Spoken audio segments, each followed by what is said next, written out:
Assalamualaikum warahmatullahi wabarakatuh. Perkenalkan, nama saya adalah Muhammad Latif Rifai dari kelas MJ201 dengan NIM 240201010161. Kali ini saya akan mempresentasikan tugas ujian akhir semester mata kuliah pasar dan lembaga keuangan. Kita mulai dari kondisi pasar modal Indonesia berdasarkan infografis.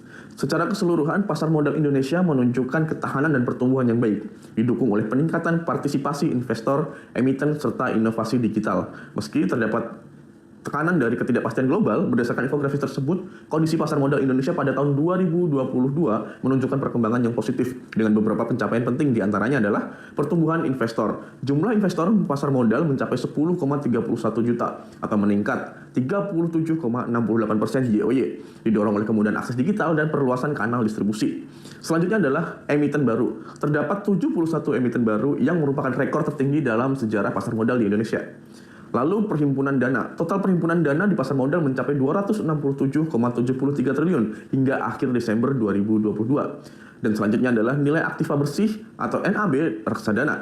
NAB reksadana mencapai 504,62 triliun per 25 Oktober 2022, meskipun mengalami fluktuasi hingga Desember 2022. Lalu indeks harga saham gabungan atau IHSG ditutup pada 6.850,62 poin per 30 Desember 2022 dengan penurunan 4,09% year to date. Berdasarkan infografis tersebut, kondisi perbankan di Indonesia pada tahun 2022 menunjukkan kinerja yang stabil dan tumbuh positif dengan likuiditas yang kuat, resiko kredit yang terkendali dan modal yang sehat. Lalu kredit perbankan. Kredit perbankan mengalami pertumbuhan kredit mencapai 6.347,5 triliun pada November 2022 atau tumbuh sekitar 11,16% YoY. Sedangkan dari komposisi kredit juga ikut tumbuh di segala jenis, mulai dari kredit investasi yang tumbuh 11,27% YoY, kredit modal kerja tumbuh 9,10% YoY, dan kredit konsumsi juga mengalami pertumbuhan sebanyak 13,15% YoY. Selain itu, kredit restrukturisasi COVID-19 menurun menjadi 499,87 triliun dari sebelumnya mencapai 513,14 triliun, dengan jumlah nasabah turun menjadi 2,40 juta dari 2,53 juta. Selanjutnya adalah dana pihak ketiga atau DPK. Total DPK mencapai 7.974 triliun per November 2022, tumbuh 8,78% YoY, didorong oleh peningkatan tabungan dan deposito dengan rasio loan to deposit LDR aktiva lancar atau dana pihak ketiga 30,42% pada November 2022. Dan untuk aktiva lancar atau non-core deposit sebesar 134,97% per November 2022. Lalu adalah rasio kinerja dan kesehatan bank. Non-performing loan atau NPL gross 2,65% per November 2022, masih dalam batas aman di bawah 5%. Net interest margin atau NIM sebesar 4,70% per November 2022, relatif stabil. Lalu return of assets atau ROE sebesar 2,47% per November 2022, menunjukkan probabilitas terjaga. Dan yang terakhir adalah capital adequacy ratio atau CAR sebesar 25,49% per November 2022. Jauh di atas ketentuan minimum yakni 8%, menunjukkan kecukupan modal yang sangat kuat. Selanjutnya adalah pertumbuhan dan kinerja sektor IKNB, kondisi industri keuangan bank. Berdasarkan infografis tersebut, kondisi industri keuangan non-bank atau IKNB di Indonesia pada tahun 2022 menunjukkan kinerja yang tumbuh positif dengan ketahanan yang terjaga, mencakup sektor asuransi, pembiayaan, dana pensiun, dan fintech peer-to-peer atau P2P lending. Yang pertama kita akan bahas asuransi. Pendapatan premi asuransi tumbuh 5,06% YoY, mencapai 341,87 triliun per November 2022. Sedangkan risk based capital atau RBC, sektor asuransi jiwa dan umum masing-masing berada di atas batas minimum, yakni 479,88% untuk asuransi jiwa dan 324,34% untuk asuransi umum, menunjukkan kecukupan modal yang sangat kuat. Selanjutnya adalah perusahaan pembiayaan. Outstanding piutang pembiayaan tumbuh 12,96% YoY, mencapai 280,24 triliun. Gearing ratio atau rasio utang terhadap modal perusahaan pembiayaan tercatat 2,01 kali, jauh di atas batas maksimum yang ditetapkan, menunjukkan struktur pendanaan yang sehat. Lalu adalah non-performing financial atau NPF, gross relatif rendah yaitu 2,05% per November 2022. Selanjutnya adalah dana pensiun. Aset dana pensiun tumbuh 2,10% YoY mencapai 409,49 triliun. mencerminkan pengelolaan dana jangka panjang yang stabil. Selanjutnya adalah Vintage P2P Lending. Outstanding pembiayaan Vintage P2P Lending melonjak menjadi 72,68% YoY menjadi 50,30 triliun, menunjukkan adopsi digital yang masif. Selanjutnya, industri keuangan non-bank di Indonesia pada tahun 2022 tumbuh stabil dengan modal kuat dan risiko terkendali. Sektor asuransi, pembiayaan, dan fintech menjadi penggerak utama, didukung regulasi OJK yang ketat. Kedepannya digitalisasi dan pengawasan terhadap resiko legal akan menjadi kunci untuk mempertahankan momentum pertumbuhan ini. Selanjutnya adalah kebijakan OJK di sektor jasa keuangan tahun 2022. Yang pertama adalah stabilitas dan pemulihan ekonomi, memperpanjang relasi restrukturisasi kredit hingga 31 Maret 2024 untuk sektor berdampak bencana atau krisis. Selanjutnya mendukung program kendaraan listrik atau KBLBB dan pemulihan ekonomi pasca bencana.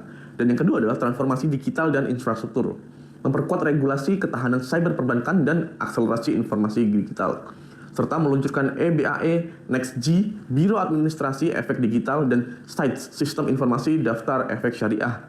Yang ketiga adalah pengawasan dan integritas pasar, menerapkan Basel III Reform dan aturan kehati-hatian untuk BPR-BPRS atau dalam kurung POJK nomor 23 tahun 2022, penindakan tegas terhadap pinjol ilegal sebanyak 698 entitas, investasi ilegal sebanyak 106 entitas, dan gadai ilegal sebanyak 91 entitas. Yang keempat adalah perlindungan konsumen dan literasi. Meningkatkan literasi keuangan 49,68% dan inklusi 85,10% melalui program Simolek Desa Cakap Keuangan dan LMS Digital. Selanjutnya adalah penerbitan POJK nomor 6 tahun 2022 tentang perlindungan konsumen, termasuk penyelesaian sengketa internal dispute resolution. Yang kelima adalah penguatan sektor non-bank, regulasi asuransi unit link, dan pengawasan asabri. Pengembangan vintage P2P lending dengan pengawasan resiko. Selanjutnya yang keenam dan yang terakhir adalah penegakan hukum. Penyelesaian 20 perkara pidana sektor jasa keuangan dan pengawasan ketat iklan PUJK sebanyak 17.960 iklan dipantau dan 426 yang melanggar. Selanjutnya adalah program edukasi dan perlindungan konsumen OJK tahun 2022. Berdasarkan infografis, OJK melaksanakan berbagai inisiatif edukasi dan perlindungan konsumen dengan capaian signifikan meliputi yang pertama adalah program edukasi keuangan. Edukasi massal sebanyak 1.897 kegiatan edukasi keuangan dengan 9,1 juta peserta. Selanjutnya 404 konten sikapi uangmu di media digital sebanyak 2,2 juta viewers. Lalu 84 talk show radio dan 54 unit kendaraan Simolek Edutainment keliling. Lalu kelompok spesifik, Gebiar Safari Ramadan sebanyak 9.266 peserta, Santri Cakap Keuangan Syariah atau Sakinah sebanyak 7.593 peserta, lalu Pekan Investor Dunia sebanyak 1.429 peserta. Lalu digitalisasi edukasi, penggunaan Learning Management System atau LMS dan media sosial untuk edukasi daring, modul literasi keuangan digital atau Topik Customer Support Channel. Yang kedua adalah literasi dan inklusi keuangan. Survei nasional atau SNLK 2022 naik menjadi 49,68%, inklusi keuangan menjadi 85,10%. Lalu program akses keuangan, satu ke rekening satu pelajar atau kejar 52,4 rekening sebanyak 29,2 triliun. Selanjutnya simpanan mahasiswa atau SIMUDA sebanyak 584.000 rekening atau setara dengan 1,8 triliun. Lalu kredit anti rentenir atau KPMR penyaluran sebanyak 25,6 triliun ke 984.000 debitur. Lalu yang ketiga adalah perlindungan konsumen.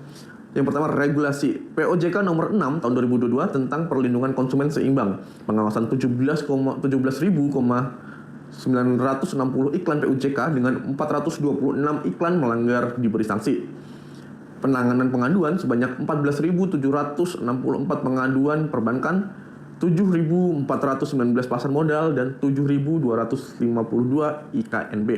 Posko pengaduan investasi atau pinjol ilegal di kantor regional OJK. Lalu pencegahan penipuan, monitoring agen asuransi dengan registrasi ulung untuk produk unit link, penindakan pinjol ilegal sebanyak 698 kasus, dan investasi ilegal atau 106 entitas. Dan yang keempat adalah inovasi dan kolaborasi, fintech summit dan bulanan fintech nasional, dorong inovasi keuangan digital, dan chatbot OJK, layanan untuk pengaduan dan informasi otomatis. Lalu opini dan program edukasi dan perlindungan konsumen OJK tahun 2022. Program OJK di 2022 cukup komprehensif dalam meningkatkan literasi dan perlindungan konsumen, terutama melalui pendekatan digital atau LMS, konten edukasi, dan kolaborasi dengan komunitas pesantren dan pelajar. Namun ada beberapa catatan. Yang pertama adalah tentang implementasi. Meski literasi keuangan naik 49,68%, masih setengah populasi belum teredukasi. Perlu lebih banyak lagi program grassroots di desa untuk UMKM. Lalu maraknya pinjol ilegal menunjukkan perlu pengawasan lebih ketat dan hukuman yang lebih berat. Yang kedua, inovasi digital, keberhasilan vintage P2P lending tumbuh menjadi 72,68%. Harus diimbangi dengan edukasi rasio investasi untuk hindari scam. Dan yang ketiga adalah perlindungan konsumen. Pengaduan yang tinggi sebanyak 14.764 kasus perbankan mengindikasikan perlu perbaikan layanan dari industri. Kesimpulannya adalah OJK telah berhasil menciptakan kerangka regulasi dan edukasi yang solid, tetapi perlu fokus dalam implementasi di lapangan, terutama untuk kelompok rentan dan penindakan tegas pada pelaku ilegal. Integritas teknologi atau AI untuk pantau iklan menyesatkan atau chatbot pengaduan bisa jadi langkah gebrakan selanjutnya dari OJK.